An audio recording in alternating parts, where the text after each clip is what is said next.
बिस्मिल्लाहिर्रहमानिर्रहीम, अस्सलाम वालेकुम। आप देख रहे हैं programme news today with Tanzeela Mazhar. Programme में आपको खुशामदीद कहते हैं। आज के प्रोग्राम में हमने पाकिस्तान की मईशत और खारजा पॉलिसी पर गुफ्तगू करनी है, लेकिन उससे पहले एक बहुत ही अलमनाक हादसा जो यूनान की समुद्री हुदूद में पेश आया उसकी बात करते हैं।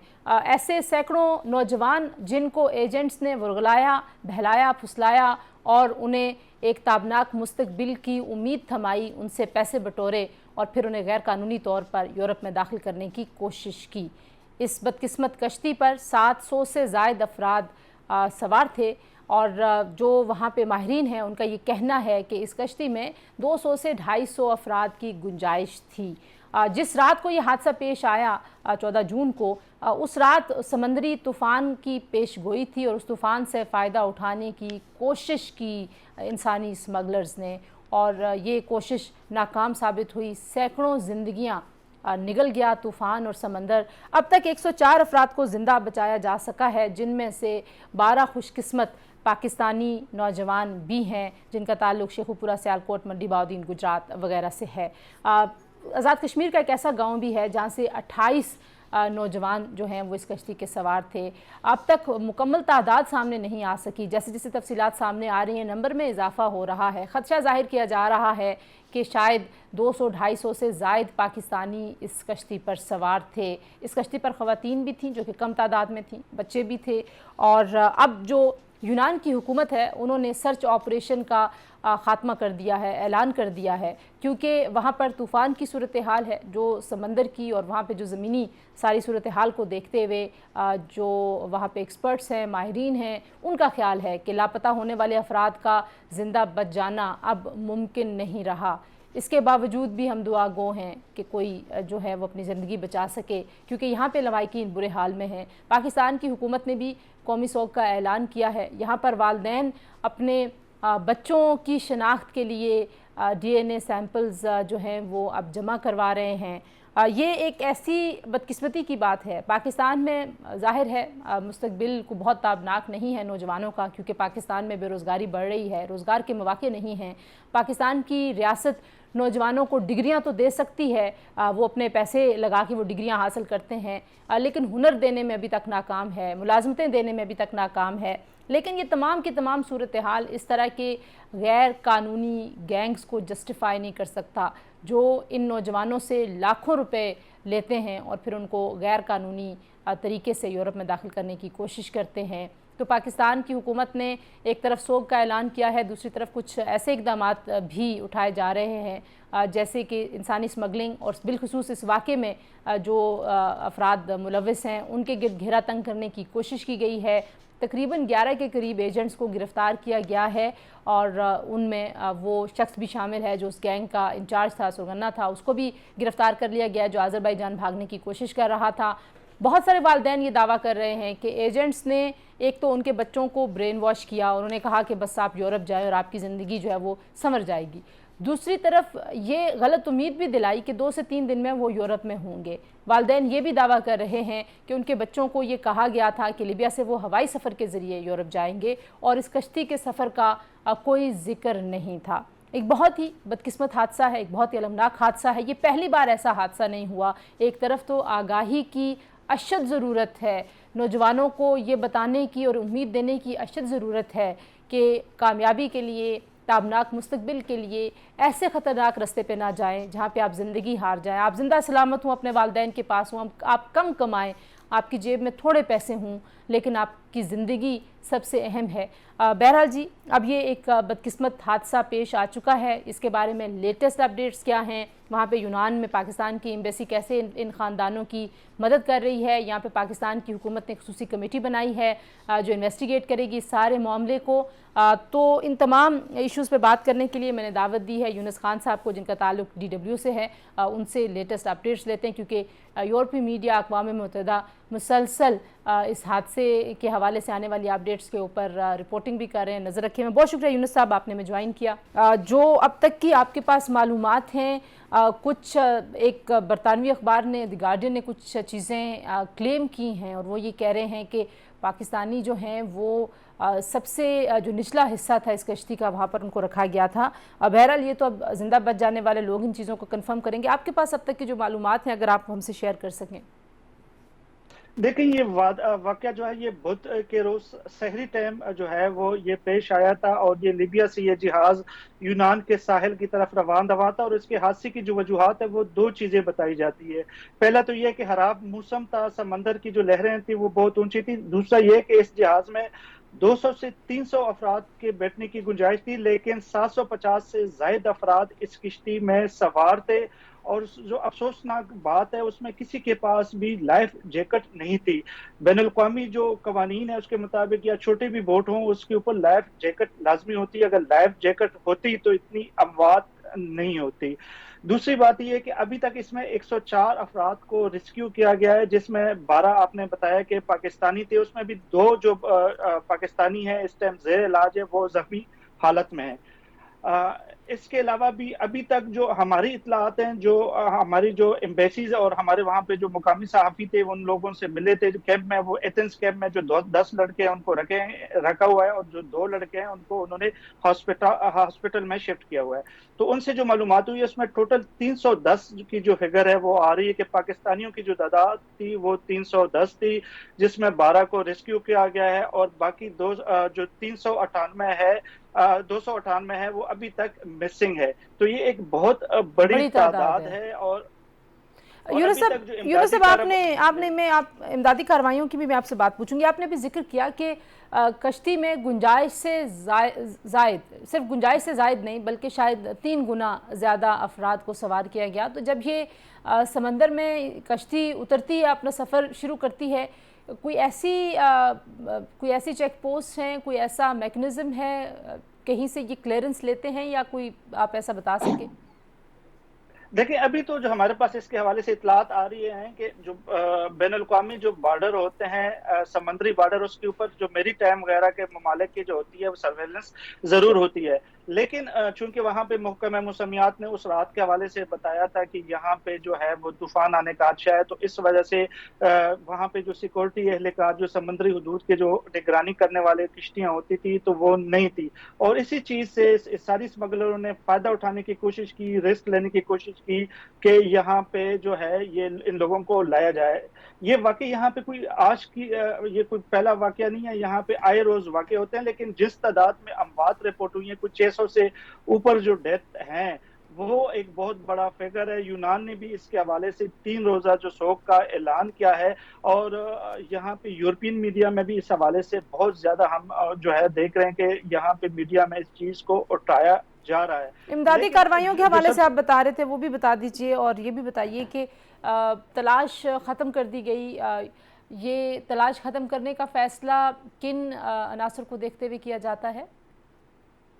देखिए ये इस वाक़े को अब जो है वो 72 घंटे से ज्यादा गुजर चुके हैं। अब उनके ख्याल में कि यहाँ पे जो अब लोग हैं, जो मिसिंग पर्सन है, उनका जिंदा रहने के, बच जाने के इम्कानात नहीं है, इसलिए उनको डेथ जो है ना वो उनको उनकी जो अफवाद की जो है उन्होंने डिक्लेयर कर दी है यहाँ की यूनान की हुकूमत ने।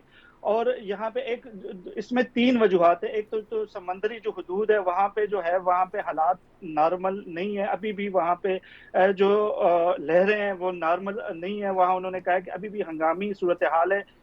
हंगामी सूरत हाल में उन्होंने कुछ रेस्क्यू ऑपरेशन किए हैं, और वहां पे उन्होंने कोशिश की है कि रेस्क्यू किया जाए पहले 48 घंटे में, लेकिन जब उनको नाकामी हुई उसके बाद उन्होंने वहां पे जो रेस्क्यू ऑपरेशन है वो भी खत्म कर दिया। जो सफारत खाना पाकिस्तान जो यूनान है, उन्होंने वहां पे जो लोग थे जो रेस्क्यू हुए थे पाकिस्तानी कम्युनिटी के, उनके कुछ इंटरव्यू किए, और अभी शनाख्त का अमल उनके हवाले से जारी है। लेकिन जो डेथ बॉडीज के हवाले से जो बात की जा रही है वो जो है वो उनके हवाले से अभी आइडेंटिफिकेशन में बहुत टाइम लगेगा कि उनकी उनकी जो हालत है वो उसमें जो है वो बहुत मुश्किल आ रही है कि और उसमें सिर्फ 2 ही सिस्टम है कि या तो उनका डीएनए किया जाए और उनकी जो फैमिलीज हैं उनका डीएनए इकट्ठा किया जाए। उसी हवाले से जो है तफसीलात मजीद आ सकती हैं आगे।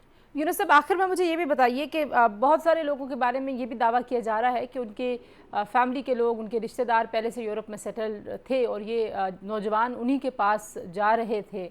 तो क्या कोई ऐसी फैमिलीज़ भी आई हैं आगे इन लोगों को ढूंढने के लिए, यूनान पहुंची हैं यूरोप के दूसरे मुल्कों से? जी बिल्कुल, यहाँ पे इटली से, फ्रांस से, ब्रसेल से, हॉलैंड से, जर्मनी से और यूके से बहुत से फैमिलियाँ इस टाइम यूनान वो गई हैं और अपनी मदद आपके तहत वो सारी जो है वो कोशिश कर रही है कि अपने प्यारों के हवाले से मालूमात मिले। इन फैमिलियों से हमारी भी बात हुई है और उनकी हमसे भी उनकी कोशिश थी कि जो कुछ हम उनकी हेल्प कर सकें या कोई मदद फराहम कर सकें, लेकिन वो सफारतखाना पाकिस्तान के हवाले से बहुत उनकी जो मायूस थे। उन्होंने कहा कि सफारतखाना पाकिस्तान ने जो नंबर भी दिए थे उस पर भी एक तो रिस्पांस नहीं मिल रहा है, वहां से नंबर उठाए नहीं जा रहे, अगर जो कोई उठाते भी है तो तसल्ली बख्श जवाबात नहीं होते। वो ये कह रहे हैं कि वहां जो यूनान में जो पाकिस्तानी कम्युनिटी है वो उनकी काफी मदद कर रही है और जो पाकिस्तानी वहां पे पहले आबाद है वो इन फैमिली की इस टाइम बहुत ज्यादा मदद कर रहे हैं और वो उनको जो गाइडलाइंस होती है, इंफॉर्मेशन वो उनको देते हैं, लेकिन सफारत खाना पाकिस्तान के हवाले से उनके बहुत सारे तहफ़्फ़ुज़ात मौजूद हैं। क्या कोई अभी तक ख़वातीन और बच्चों के हवाले से भी कुछ नंबर कहीं पे रिपोर्ट हुआ है जो मुसद्दिक़ा हो या मुस्तनद कोई मालूमात हो? जी बिल जी बिल्कुल, इसमें ख़वातीन की भी तादाद बताई जा रही है, लेकिन ख़वातीन की तादाद इंतहाई कम है। लेकिन जो सबसे तशवीशनाक खबर आ रही है वो ये है कि इस बोट में 100 के करीब बच्चे थे। बच्चों से मुराद 18 साल से कम उम्र के नौजवान थे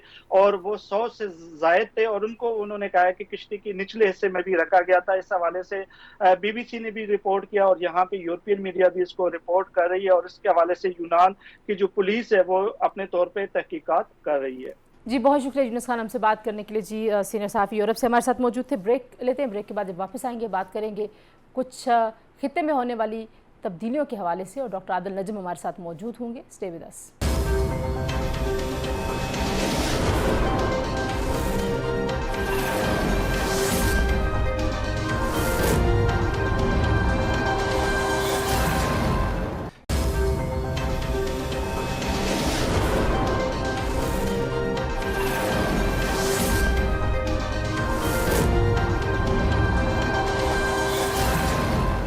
प्रोग्राम में एक बार फिर आपको खुशामदीद कहते हैं। बात करते हैं पाकिस्तान की खारजा पॉलिसी में क्या तब्दीलियां मुतवक्के हैं। पाकिस्तान जिस खित्ते में है यहाँ पर एक नए ब्लॉक की बात हो रही है और क्या अमेरिका की तरजीही लिस्ट पे पाकिस्तान अभी भी है। अफगानिस्तान से इनखला के बाद अमेरिका पाकिस्तान ताल्लुकात कितने तब्दील हुए हैं और एक बहुत अहम डेवलपमेंट ये भी है कि अमरीकी वज़ीर ख़ारजा एंटोनी ब्लिंकन चाइना का दौरा कर रहे हैं। जासूस गुब्बारे के बाद जो तनाव शुरू हुआ था उसके बाद काफ़ी सर्दमहरी रही और इस विज़िट से क्या एक्सपेक्टेशन रख रही है दोनों तरफ की जो हुकूमतें हैं। कुछ इन तमाम उमूर पे हम बात करेंगे। हमारे साथ मौजूद हैं इंटरनेशनल अफेयर्स के रिनाउंड एक्सपर्ट डॉक्टर आदिल नजम। डॉक्टर साहब बहुत शुक्रिया आपने हमें वक्त दिया। सबसे पहले तो यही बताइए कि इस दौरे को लेके आप किस तरह से देखते हैं कि ये रीओपनिंग है एक ऐसे वक्त में जब चाइना रशिया बहुत एक्टिव हैं अपने रीजन में।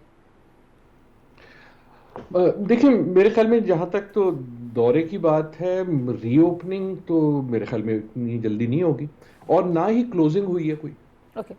दौरा जो है वो दौरा है और अभी ऐसे बहुत दौरे होंगे। कहने का मतलब ये है कि जो आप बात कर रही हैं रीअरेंजमेंट की, रीअलाइनमेंट की, ये ऐसा नहीं है कि हो चुकी है। जैसे कि आपने बिल्कुल दुरुस्त कहा, ये हो रही है और ये जो प्रोसेस है होने का, इसमें बहुत सी चीज़ें ऊपर जाएंगी, बहुत सी चीज़ें नीचे आएंगी, बहुत से जो है ना एक दूसरे को वो ताने दिए जाएंगे, बहुत से एक दूसरे को मुक्के दिखाए जाएंगे, कभी कभार स्माइल की जाएगी, कभी कभार कहा जाएगा नहीं यार हम तो दोस्त हैं, कभी कभार एक दूसरे के जहाज के ऊपर थोड़ा सा हमला हो जाएगा, किसी का बलून गिरा दिया जाएगा।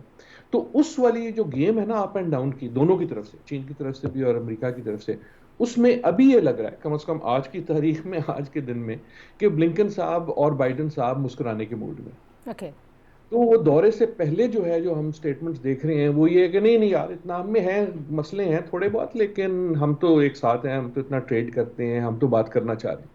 जब वो ये कहते हैं उसका ये मतलब नहीं कि सब कुछ भला चंगा है, और ना ही जब हमें कोई कशीदगी नजर आती है तो उसका ये मतलब है कि सब कुछ गिर गया।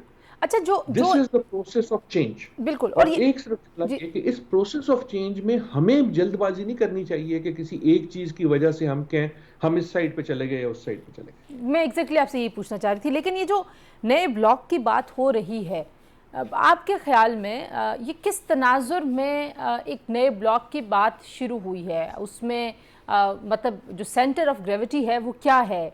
वो इकोनॉमिक्स है, वो जियो पॉलिटिक्स है, वो क्या है? बड़ी अच्छा आपने सवाल पूछा। पहले मेरी गुजारिश ये होगी कि मेरे ख्याल में ब्लॉक लफ्ज गलत है। اور نئے بلاک کی جو بات کر رہے ہیں میرے خیال میں دے آر ناٹ فلی سینگ کہ ہو کیا رہا ہے، کیونکہ اس کے کہنے کا مقصد یہ جب ہم بلاک سمجھتے ہیں نا تو ہم ایک دم وہ کولڈ وار کی طرف چلے جاتے ہیں کہ یار 2 ٹیمیں ہوں گی اور ہر ایک کو چوز کرنا ہوگا کہ تم اس طرف ہو یا اس طرف ہو. لیکن انسانی تاریخ جو ہے وہ سوائے کولڈ وار کے ایسے بلاک میں نہیں کھیلتے تھے.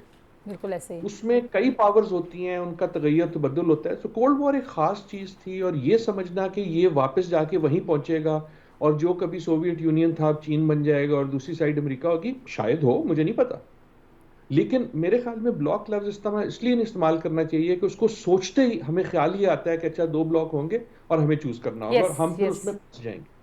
تو ایک تو چیز یہ. دوسرا جو آپ نے کہا کہ سینٹر آف گریوٹی، تو پہلا میرا خیال یہ آیا تھا کہ میں کہوں کہ یار جی اصلی مسئلہ یہ کہ سینٹر آف گریوٹی ہے ہی نہیں، اس لیے تو تغیر ہے کہ جو سینٹر آف گریوٹی تھا وہ ٹوٹ گیا. لیکن پھر آپ نے سوال کو جب کہا کہ جی اکنامکس ہے، وہ اس کے ایک جو فیصلہ کیا جا رہا ہے وہ یہ کہ سینٹر آف گریوٹی سمجھ لیں یا جو موسٹ ڈومیننٹ فورس ہے وہ کیا ہے.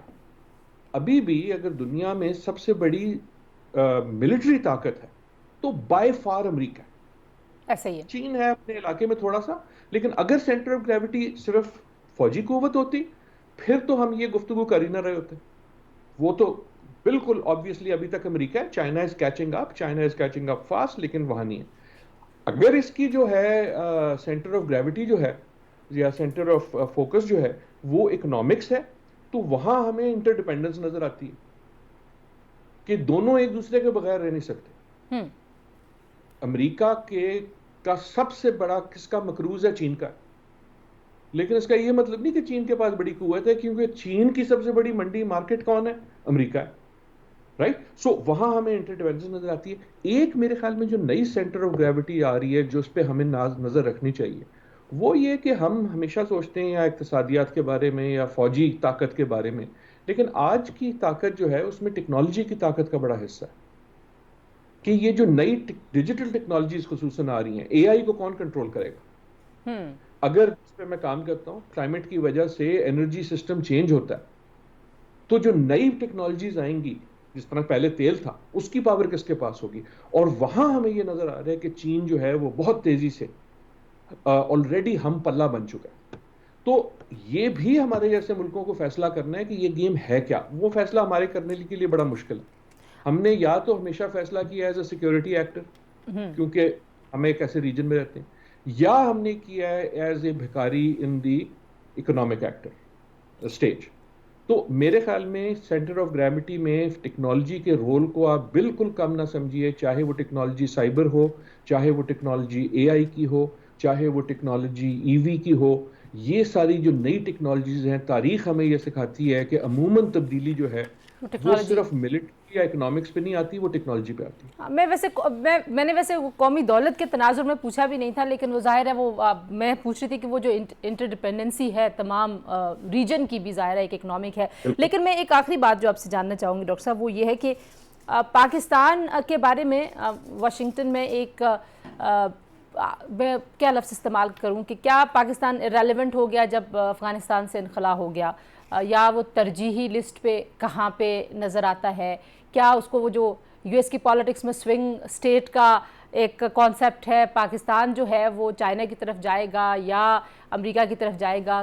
پاکستان کو اس طریقے سے دیکھا جاتا ہے. کچھ لوگ یہ دعویٰ کرتے ہیں. اس دن میں فارن افیئرز میں ایک پڑھی تھی آرٹیکل جس میں پاکستان ایک آئسولیشن کا شکار ہے.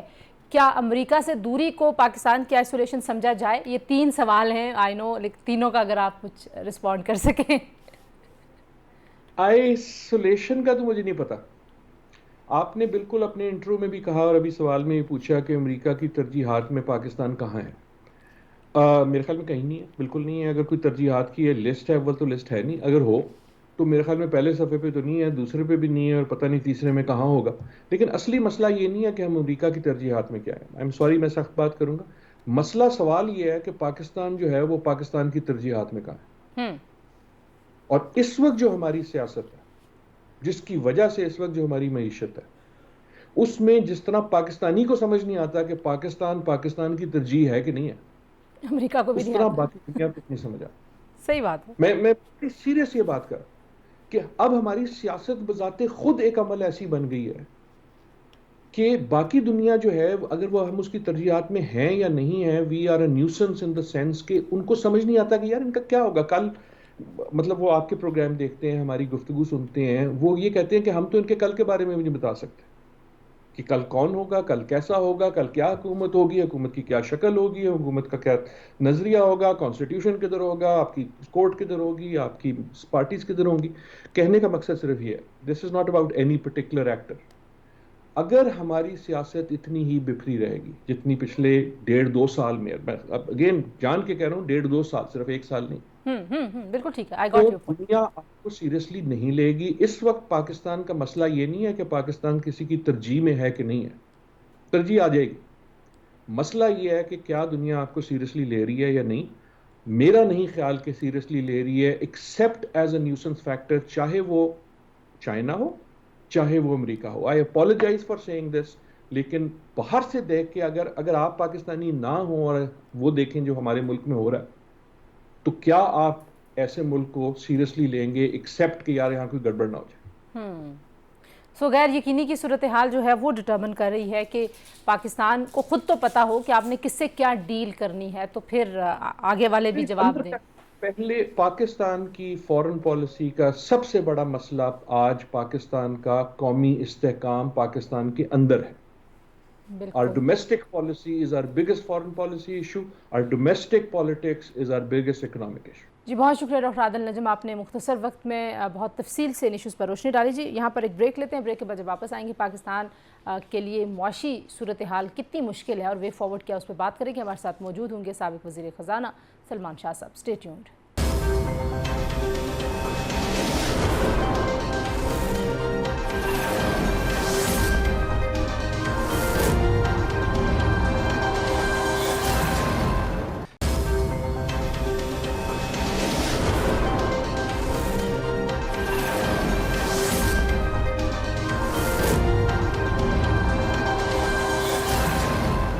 جی پروگرام میں ایک بار پھر آپ کو خوش آمدید کہتے ہیں اور بات کرتے ہیں کچھ پاکستان کی معیشت کے حوالے سے. آئی ایم ایف نے جو بجٹ اناؤنس کیا تھا پاکستان نے اس کے اوپر اعتراضات اٹھا دیے ہیں، اور کیا اب آئی ایم ایف واپس جو جاری پروگرام تھا اس میں نہیں آ رہا، اس کے حوالے سے بھی کوئی حتمی چیز سامنے آ چکی ہے اور پاکستان کے پاس اب وے فارورڈ ہے کیا؟ ان تمام ایشوز پہ بات کرنے کے لیے ہم نے دعوت دی ہے جی سلمان شاہ صاحب کو، سابق وزیر خزانہ ہیں. سلمان شاہ صاحب بہت شکریہ آپ نے ہمیں جوائن کیا. سب سے پہلے تو یہی بتائیے کہ آئی ایم ایف کی شرائط بڑی واضح تھیں، آئی ایم ایف کی ڈیمانڈز کا ساری حکومت کو پتہ تھا، لیکن اس کے باوجود بھی بجٹ میں دعوے تو یہ کیے جا رہے تھے کہ ہم آئی ایم ایف کی شرائط کے مطابق یہ بجٹ تیار کر رہے ہیں. اس کے باوجود بھی اعتراضات سامنے آ گئے. کس طرح سے دیکھتے ہیں آپ اس کو؟ جی وہ ہمیشہ اسی طرح ہوتا ہے، کیونکہ پاکستان کی جو ٹیم ہے وہ تو یہ ہمیشہ کہتی ہے کہ انہوں نے سب کچھ کر دیا ہے، سارے جو کنڈیشنلٹیز تھیں وہ پوری کر دی ہیں، جو اہداف تھے وہ پورے ہو گئے ہیں. لیکن جب وہ آئی ایم ایف اس ڈیٹے کو دیکھتی ہے تو اس کو پتہ لگتا ہے کہ کوئی اہداف پورے نہیں ہوئے. سو یہ ایک گیپ ہمیشہ رہا ہے آئی ایم ایف اور پاکستان کی حکومت، کم از کم پچھلے 1 سال کے دوران تو یہ بہت نظر آئے. سو آئی تھنک کہ اب سچویشن یہ ہے کہ پہلے تو وزیر خزانہ نے آئی ایم ایف کو بڑا برا بھلا کہا، لیکن اب آئی تھنک کہ بیٹر سینس پریویل کر رہی ہے اور وزیر اعظم خود اپروچ کر رہے ہیں آئی ایم ایف کو. تو ہمیں امید کرنی چاہیے کہ یہ کوشش ہوگی کہ بجٹ اپروو ہونے سے پہلے آئی ایم ایف کے جو اعتراض ہیں وہ ریموو کر دیے جائیں اور تاکہ آئی ایم ایف کا پروگرام ہو جائے. لیکن ظاہر ہے ایک تو آئی ایم ایف نے ایمنسٹی کے اوپر جو ہے وہ اعتراض اٹھایا ہے، دوسرا انہوں نے نئے ٹیکس نہ لگانے کے اوپر اعتراض ہے، اور کیونکہ آپ خود وزیر خزانہ رہے ہیں اور سیاسی حکومتوں میں اس وقت کی سچویشن میں بالخصوص بہت زیادہ ایک سیاسی قیمت ادا کرنی پڑے گی اگر آئی ایم ایف کی ساری شرطیں مان کے پھر بجٹ کو امینڈ کیا جائے گا، جو پرپوز بجٹ اگر اس کو تبدیل کیا جاتا ہے. نہیں، آئی ڈونٹ تھنک کہ کوئی اتنی زیادہ سیاسی قیمت دینی پڑے گی. پہلے بھی پاکستان میں بجٹس بنتے رہے ہیں آئی ایم ایف کے، کنڈیشنز کے مطابق، اور ابھی بھی اگر بن جائے گا تو کوئی سیاسی قیمت تو نہیں ہے، بٹ آپ کی اقتصادی جو ہونی ہے ریکوری اس کی طرف پہلا قدم ہوگا. صحیح. سو یہ ایک غلط نوشن ہے کہ آئی ایم ایف جو کہتی ہے اس سے کوئی پولیٹیکل نقصان ہوتا ہے. آئی ایم ایف صرف یہ کہتی ہے کہ بھئی اب آپ قرضے اور نہیں لے سکتے، آپ کی معیشت جو ہے وہ قرضوں کے بہار میں ختم ہو چکی ہے اور اس کے اوپر اور قرضوں کی گنجائش نہیں رہی. سو اس کے جو ایڈوائس ہے اس کو اگر آپ یہ سمجھیں کہ جی یہ کوئی غلط ایڈوائس ہے تو ایسی بات تو نہیں ہے. واقعی پاکستان کی معیشت جو ہے اور قرضے برداشت نہیں کر سکتی. ہمیں اپنے وسائل میں رہنے کی بہت اشد ضرورت ہے، اور اگر وہ ہم کرنے میں کامیاب ہو جاتے ہیں تو ہماری اکانومی بہتر ہو جائے گی اور اس سے پولیٹیکل فائدہ بھی ہوگا. لیکن اور اگر ہم قرضے لیتے گئے اور وہ قرضے بھی ہم ہضم کر گئے تو ایک دن کی تو آپ کو روٹی مل جائے گی، لیکن پھر کئی سالوں کے لیے آپ خوار ہو جائیں گے. پھر تو آپ کے ساتھ حشر ہوگا، ڈیفالٹ بھی پاسبل ہے، باقی چیزیں ہو سکتی ہیں. آپ کے ساتھ جو بھی پارٹنرز ہیں وہ چلے جائیں گے، وہ آپ کی مدد نہیں کریں گے. سو آئی تھنک کہ اس وقت مجھے نظر نہیں آتا کہ حکومت کے پاس کوئی آپشن ہے. شاہ صاحب یہ بھی کہا ڈار صاحب نے اور کہ جیو پالیٹکس ہو رہی ہے، پھر انہوں نے ایک موقع پر یہ بھی کہا کہ آئی ایم ایف جو ہے وہ یہ چاہتا ہے کہ ہم ڈیفالٹ کر جائیں اور پھر ہمارے سے بات ہو. اب آپ کو کوئی ایسی صورتحال نظر آتی ہے، اور کیا جیو پالیٹکس کوئی یونیک چیز ہے جو اس وقت ہو رہی ہے؟ یہ تو آئی تھنک کہ ایک ایسی باتیں ہیں جو فائنانس منسٹر صاحب کے ڈومین میں نہیں ہونی چاہیے، اور وہ ان کو ان چیزوں پہ بات نہیں کرنی چاہیے. ان کو فوکس اپنی اکانومی پہ کرنا چاہیے، اور جو ادارہ جس کے لیے بنا ہوا ہے اس کے ساتھ سیریسلی نیگوشیٹ کرنا چاہیے. اب آئی ایم ایف نے یہ تو نہیں کہا کہ ہم آپ کو کوئی پیسے نہیں دیں گے کیونکہ امریکہ نہیں ہمیں دینے دیتا. آئی ایم ایف نے تو صرف یہ کہا ہے کہ بھئی آپ اپنے اخراجات جو آپ کر رہے ہیں ان کو اپنے ریسورسز سے کرنے کی کوشش کریں. تو اس میں جیو پالیٹکس کہاں سے آ گئی؟ یہ تو ہماری اکنامک مینجمنٹ کے اوپر وہ بات کر رہے ہیں. جیو پالیٹکس کا تو اس کے ساتھ کوئی تعلق نہیں ہے. سو ہم نے بے شمار فائدے اٹھائے ہیں. 23واں پروگرام ہمارا چل رہا ہے، 23 وزیر اعظم ہو گئے ہیں اور 23واں آئی ایم ایف پروگرام ہے، اور ہم ہمیشہ اس طرح سے کرتے ہیں.